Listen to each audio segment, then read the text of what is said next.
Hello everyone, myself Solanki Bhavya and I'm a student of LG University. Today I am going to represent my project on CMP subject. CMP refers to the conventional machining process. In this subject we studied about some basic mechanical machines like lathe machine, drill machine, shaper, etc.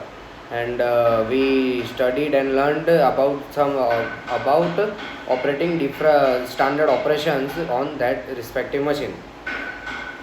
So title of my project is spline shaft.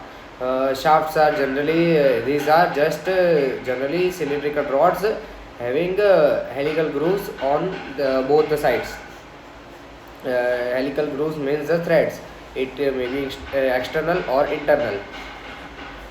It plays a very main role in some mechanical components.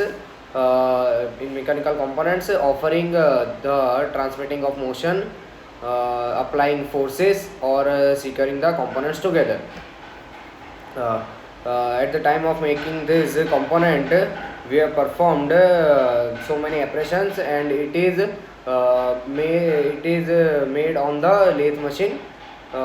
First we have done the facing operation from both the sides, as you can see, and then we turned the diameter to this final diameter from the raw material, and then we then we performed step turning so that the thread diameter can be obtained.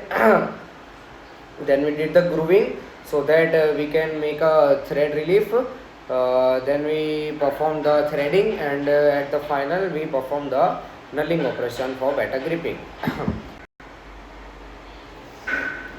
The application of this component is that it can be used in aerospace industries for to move seats or to slide out the stairs or ramps. It can be used in automotive industries for linear for adjustment of the seats. It can be used in it is used in medical industries, as you have seen that the MRI machines, scan machines, operating tables which slides on two shafts. These are these shafts.